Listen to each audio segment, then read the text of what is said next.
Good day and a warm welcome to today's earnings call of the Iute Group AS following the publication of the Q3 figures of 2024. I'm delighted to welcome the CEO Tarmo Sild, CFO Christel Kurwitz, and CRO Tavo Rahumegi, who will speak in a moment and guide us through the presentation and the results. After the presentation, we will move on to a Q&A session in which you will be allowed to place your questions directly to the management. We are looking forward to the presentation, and with this, I hand over to you, Tarmo. Thank you, and good morning, everybody. Most important thing, your capital is working, your capital is profitable, and you are making money, just like the rest of the Iute Group.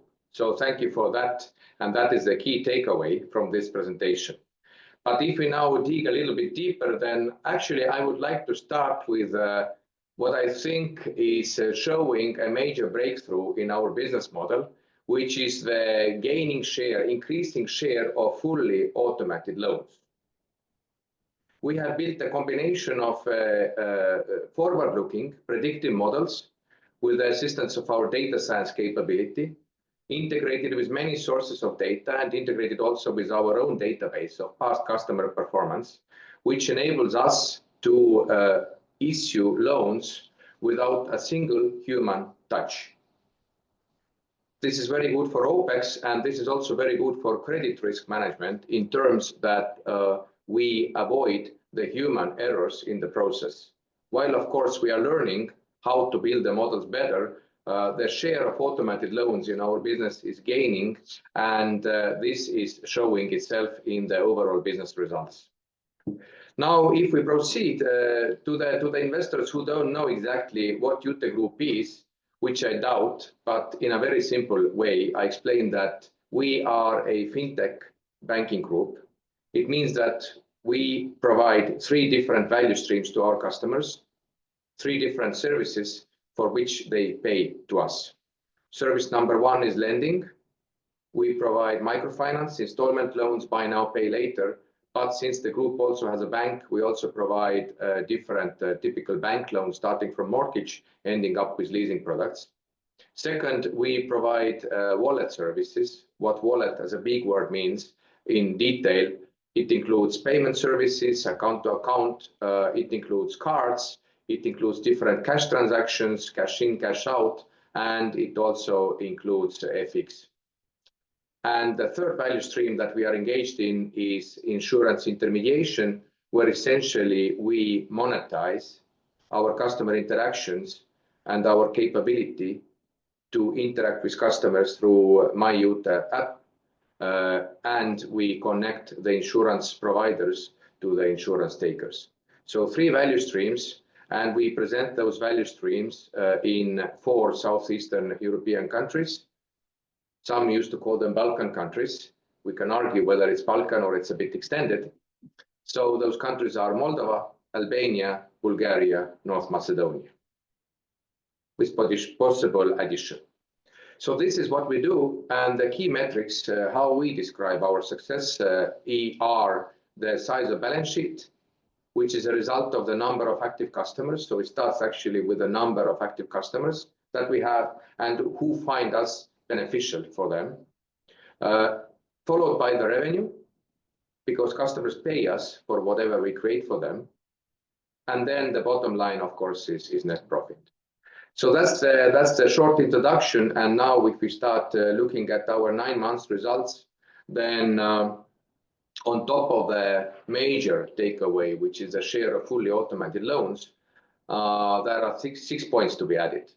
First, we have been growing modestly by approximately 3% over the last quarter, over the previous quarter, 3% added to customer pool and 3% added to the yielding assets to the portfolio. But also we have been growing our revenues faster than the operating expenses. That's important trend in our dynamics because our key focus still remains profitability.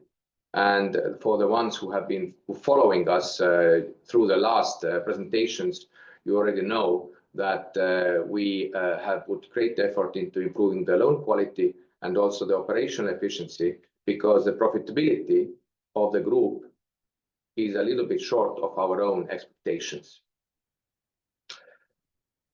We have improved the interest coverage ratio over the second quarter, where it was 1.5. As of now, it is 1.6, and this is a direct result of our efforts in improving the operational efficiencies and also improving the credit quality.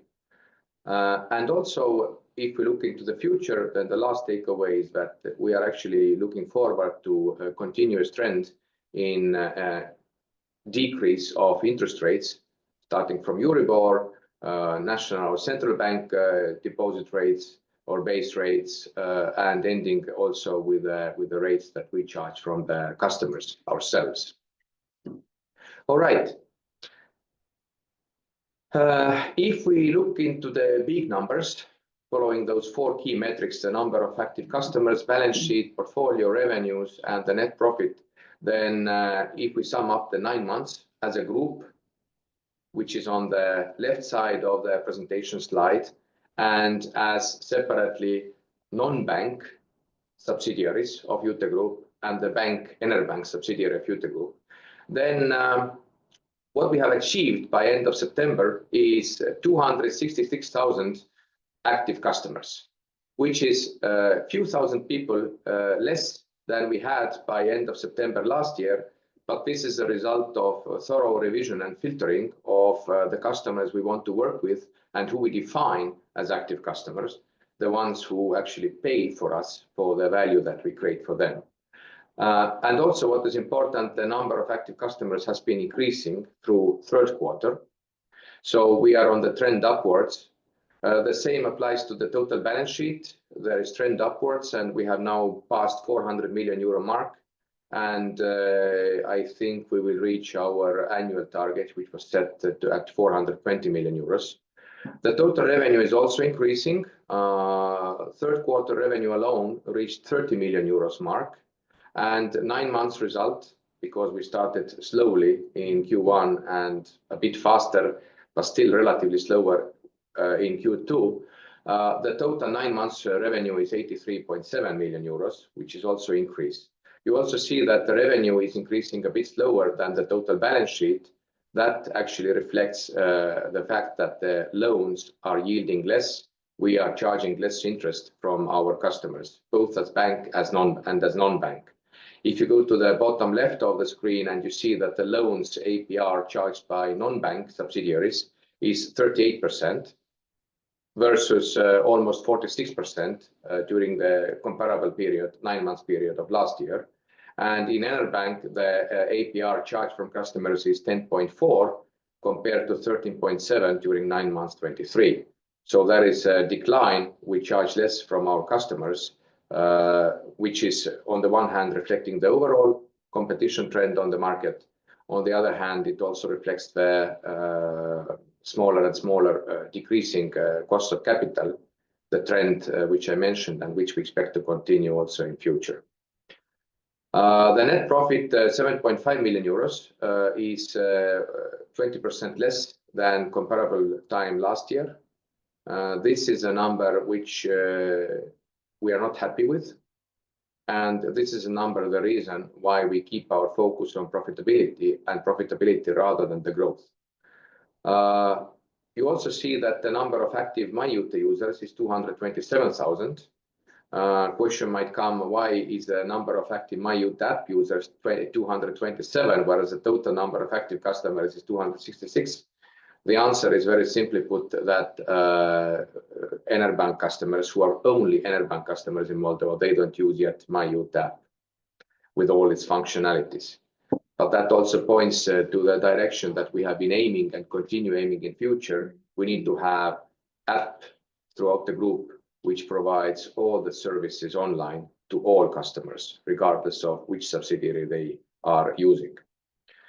OPEX to revenue ratio after 9 months is 43.3 versus 41.7 during 9 months 23. And there is clear worsening. Let me also comment on this. Reason number one is the decline, relative decline in revenues. especially in Enerbank, where we are approximately 8 million euros behind the initial target set for this year. Obviously, the relative decline in revenue also affects the OPEX to revenue ratio, especially if the OPEX is kept at the same level.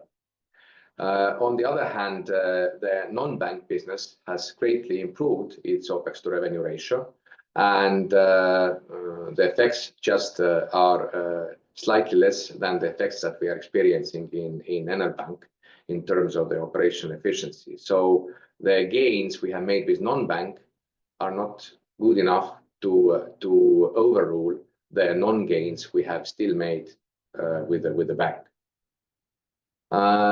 Customer performance index, the cash flow value, the value which shows how well customers repay the loans.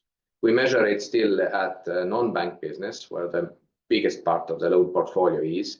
If we compare 9 months to 9 months, then we see a decline during first 9 months of this year. I would still say that the CPI will go up over the following quarters. We see the promising signs. Tarvo Rahumägi will comment on it in a short time, but we see improving trends in the most recent customer group performance, and it just takes time because the loan portfolio by now extends beyond 2 years. It takes time to replace the existing portfolio with fresh customer groups who are joining and whose repayment performance is significantly better as compared to the previous customer groups. So CPI is down by almost 1 point. That obviously also has affected the profitability and is connected to the net profit line that you see on the left column. So 7.5 million is less than we made last year 9 months. And the last 2 comments, we have increased the net loan portfolio by almost a fifth to 280 million euros. And customers' transaction activity, the first benchmark number that we display you, our customers make approximately 10,000 transactions per day, or 2.6 million over 9 months. The number has been stable throughout 9 months this year versus 9 months last year. But inside that transaction activity, there are still interesting trends happening. On the non-bank side, meaning Iute Pay, Albania, and other subsidiaries, the transaction activity is slightly in increase, whereas in the bank, we see the pressure downwards due to the fact that the banks in Moldova were advised not to assist in money remittance services from Russia, which was a great source of income for the bank. But due to geopolitics, which also has its upside for Moldova, because Moldova decided to write joining European Union into its constitution, it has strong upsides, but there has been also temporary downside because money remittances from Russia were almost cut. And that meant also less transactions and less revenue for Enerbank. So if we look at the gross loan portfolio evolution, then we have reached almost 300 million euros mark by end of September. Loan issuance has been in increase, in relative increase throughout the year. We have slightly breakdown in third quarter, and especially we break down the increase in Bulgaria because we haven't reached the loan quality that we are aiming. And we need to fix the credit quality first before we continue accelerating in Bulgaria. So we see that we are on a quarterly basis at approximately 100 million euro mark. And we can also see that the issuance has been showing increasing trend in Moldova. And also Albania is paying out almost 30 million euros per quarter. Also, there has been considerable acceleration in Macedonia. So we are happy with this trend. And we also, when we look at the gross loan portfolio breach, the evolution, here it is important to point out that when you look at gross loan portfolio, it also includes the accrued interest and all other accruals. You see how we have increased the portfolio from approximately 250 by end of 2023 to almost 300 by end of third quarter. And the increase comes from new issuance and also good repayment quality, which basically allows us to continue the growth. And the last question about the cost of risk, I already mentioned the CPI indicating that if previously we had no issue whatsoever with 87% of ongoing repayments, and during 9 months of 24 we have had some issue with no issue with about 86% of all repayments, and 14% of repayments generate some issue for us. We need to remind the customers possibly suspend the loan repayments or restructure the loan eventually to avoid default. Then if we look at the overall cost of risk, then this is the outcome of not only the CPI, but it's also the outcome of how good we remind, how good overall repayment discipline the customers show, and basically how much money we get out of the loans that we pay out to customers. Then we see that the cost of risk has been decreasing in the group because of efficient collection, because also of relatively good results achieved in some countries with sales of portfolio, but also the good work that we do with customers who show the first signs of delay in the repayments. Because for us, cash flow is crucial, and we start working with the customers from the moment they are in arrears. In non-bank, the tolerance for delay, maximum tolerance before declaring the loan default, is 50 days. So we keep this rather conservative approach. We are not waiting 90 days to declare that we have a real issue, but we keep it at 50 days, and our boys and girls need to use 50 days to recover the loans or bring them back on track. There is also one number which is less of my liking, to our liking, which is the impairment to income in percentage, where you see that by end of 2023, the annual 2023 result, impairment to income was 24.3%, whereas during first months of 24, it was 26.4%. So that is increase by 2 points. Important here is to point out that the income in loans, the relative income in loans, is declining. I refer back to the first slide where I showed that the APR that non-bank business charge from customers has declined from 45 to 38, and the APR that the bank charges from customers has declined from 13.7 to 10.4. So there is also decline in the relative income of the loans, and there is also relative increase of the portfolio. And these two things together also show the relative share of impairments to income to increase by 2 points. Clearly, this is a point we have to continue working with to achieve the previous levels, and that is also subject to more detailed analysis by my colleague, my esteemed colleague, Mr. Raumägi, who I will give over in give me still 20 seconds more. Yeah. Counting. So it's 15 left as of now. So, but if you look at the share of non-performing loans, either gross or net, gross meaning includes also accrued fees, and net means pure money to pure money after calculating all the impairments, then we see that the trend is still downwards. The share of non-performing loans is trending downwards. So this also is a sign that things are getting better, and we intend to improve our profitability. Tarmo. Thank you, Tarmo.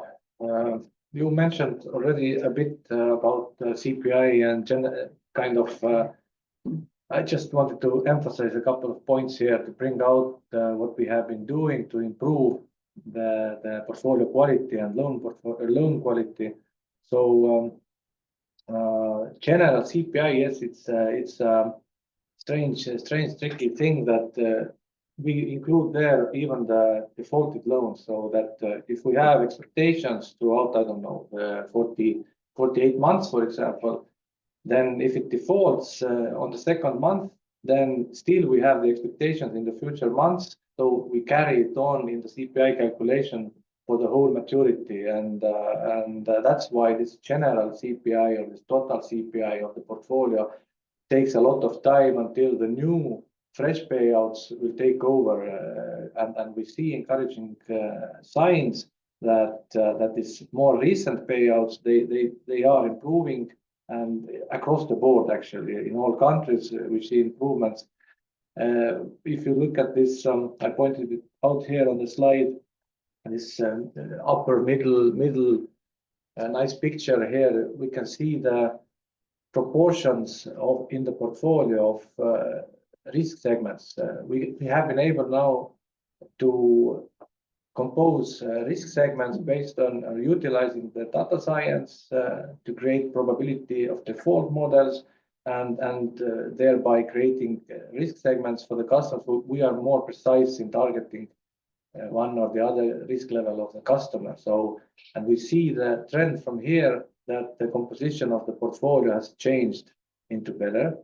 And by now we have more than 80% of the portfolio consisting of very low risk and low risk from the credit risk aspect and customers. So this is very encouraging. And also the lower graph here, I wanted to point out, we have been monitoring also the default rate, and it shows you the defaults from different installments, like the default from first installment, second installment, third, and so forth. And by quarterly vintages of payouts, we have been able to come down with every installment here to be defaulted. So it's also very encouraging for us. What I can say is that there are clear signs that we are improving. We have to improve because we have declared that in this environment of lower APRs and let's say regulatory push, then we have to improve our quality, and this is what we have been doing. And I believe it's only a matter of time until this new fresh payout will take over the portfolio, and we see improvement in the general CPI as well. So that was actually what I wanted to emphasize to show the encouraging signs, and I think we are on the right track.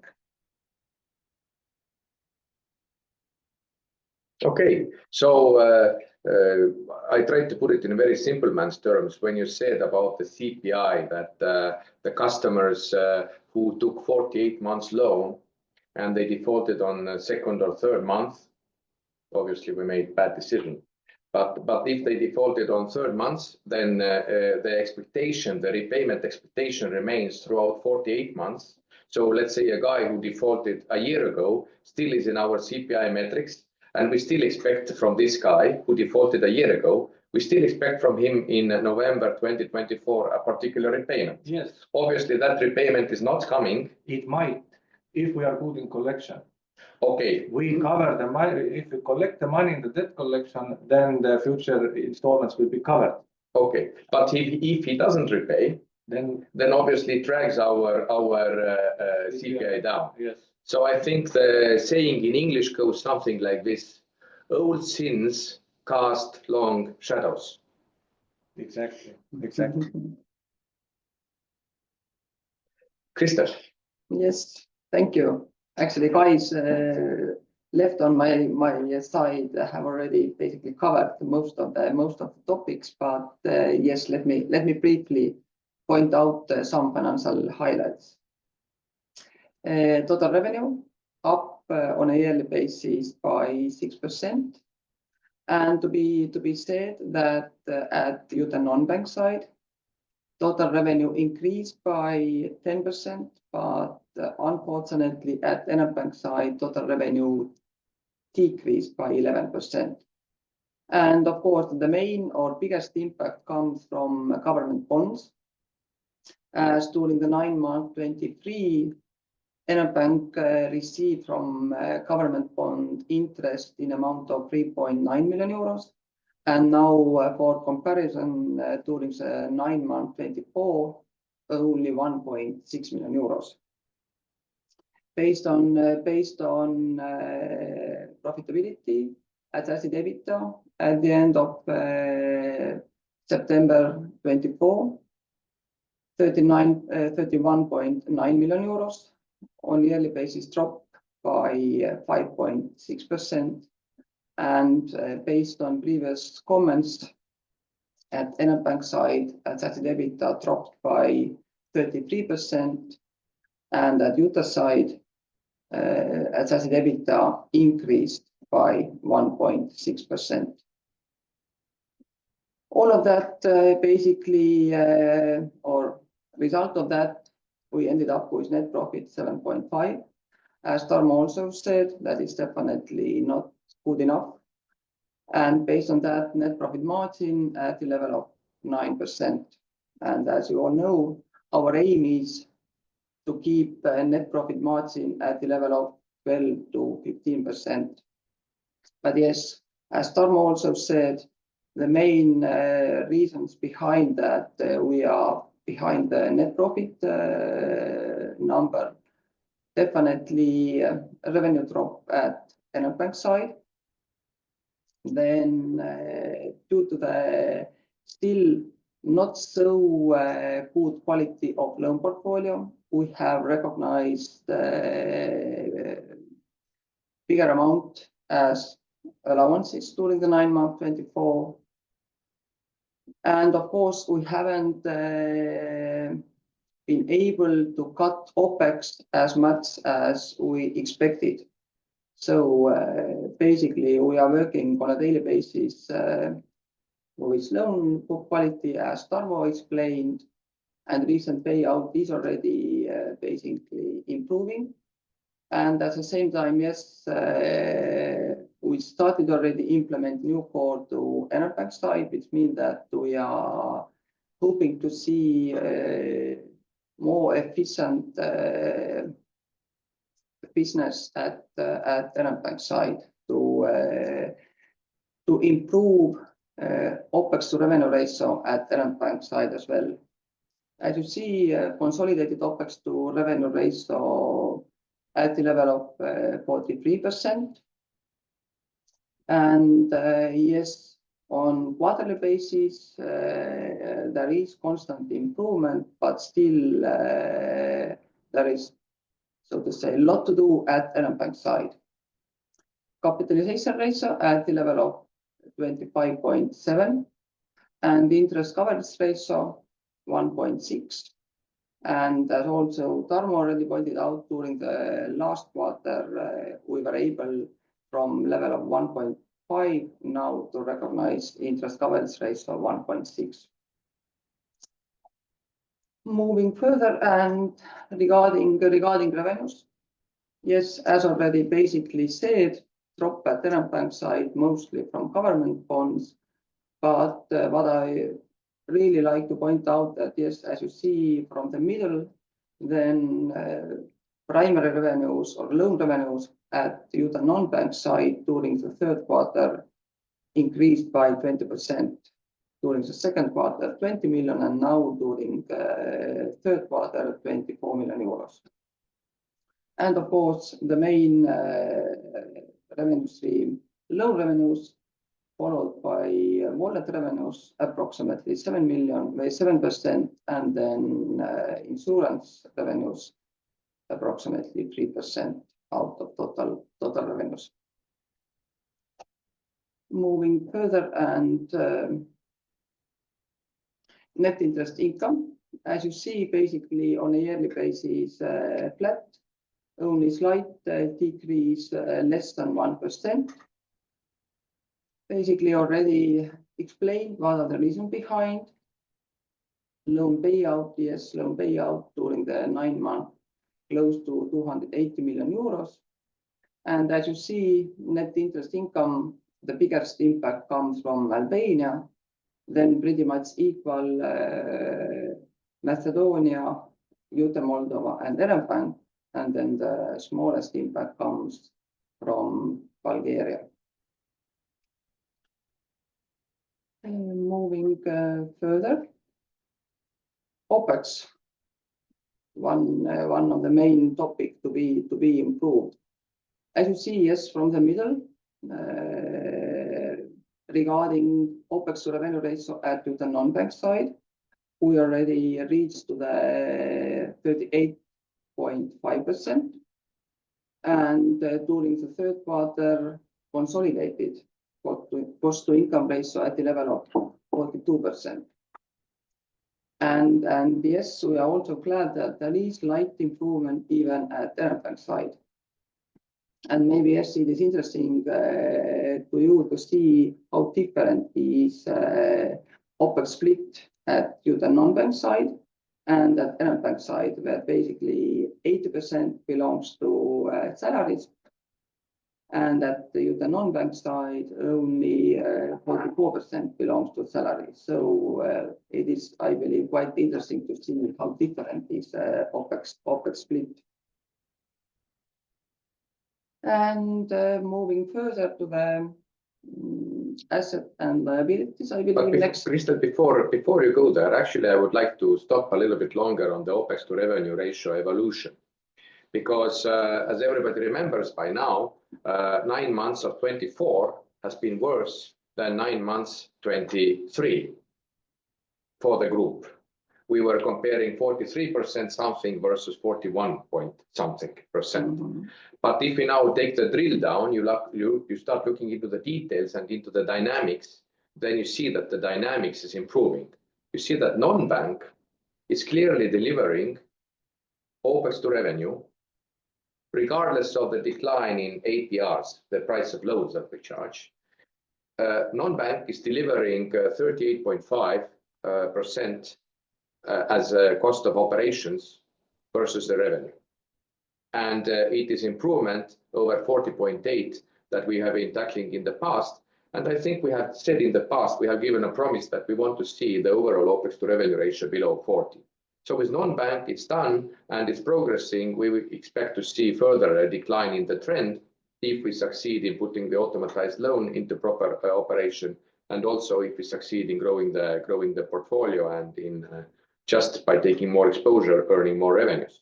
Now in the bank, we also see what I would still, the optimist in me would say, we call it improvement. Slight improvement. Slight improvement.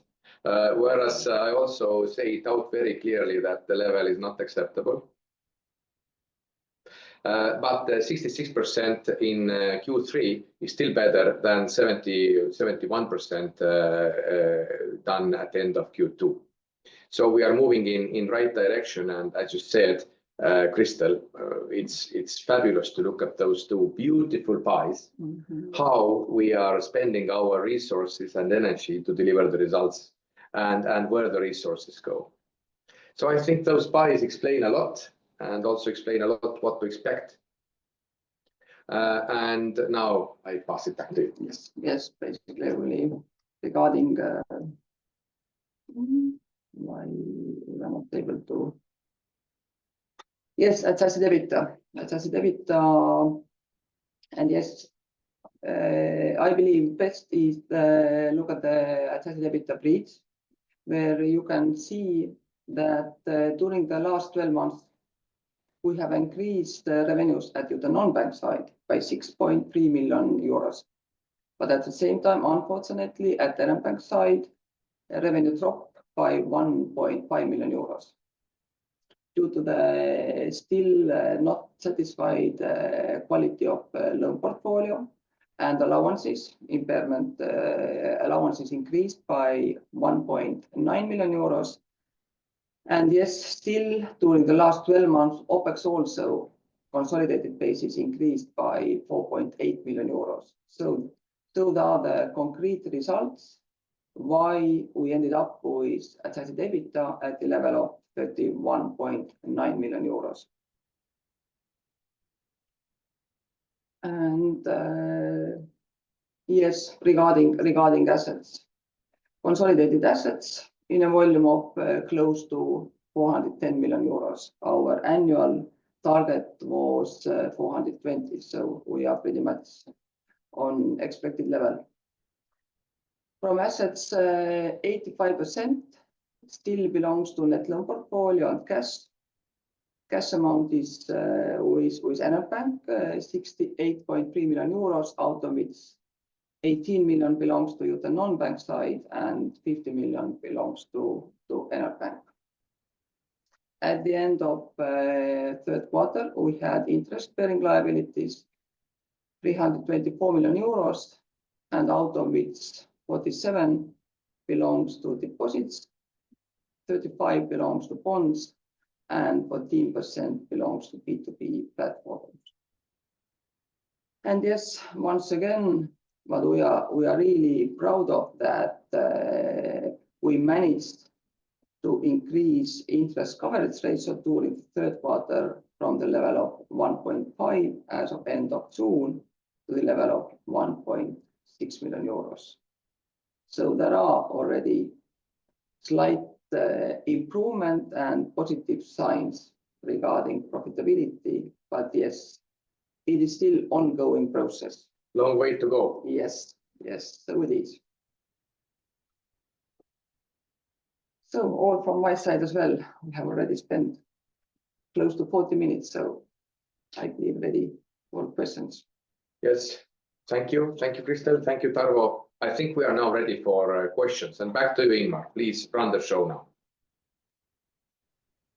Yes, thank you for your numbers, guys. And we now start with a Q&A session. For a dynamic conversation, we kindly ask you to ask questions in person via the audio line. To do so, click on the Raise Your Hand button.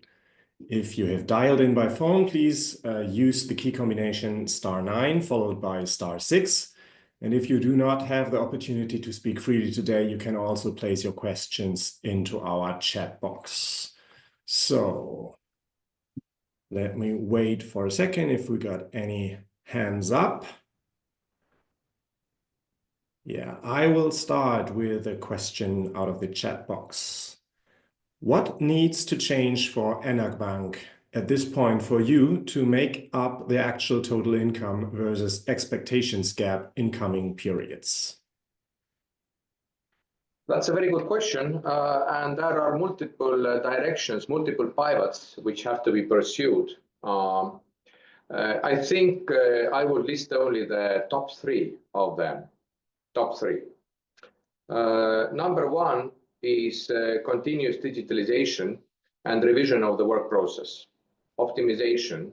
I'm not talking of marginal gains, I'm talking of fundamental gains, which result if the bank is able to onboard customers digitally and serve them on a proper app, which enables use of all kinds of services.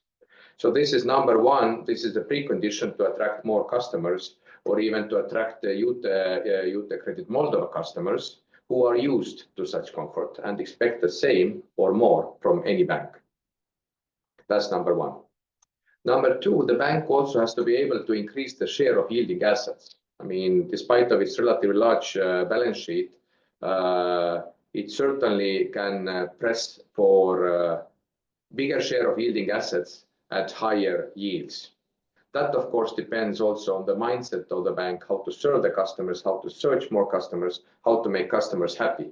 So higher yields, it's not the race to the bottom, but it's race to the mountain, where there are customers who are willing to pay for good service. So that's number two. And number three, clearly, is the overall culture and the mindset of the bank, where I actually want to congratulate the bank management team in having made the first steps and first successes in restructuring the team and explaining what is acceptable in the bank and what is not acceptable, which also has results. So cultural change is very important, and this is ongoing, and we see first signs of progress here. Number one, digitalization. Number two, yielding assets and yield rates. And number three, culture. That is my answer. Okay, thank you. We have another question in the chat. Have there been any direct or indirect impacts this year for Enel Bank from election risk in Moldova?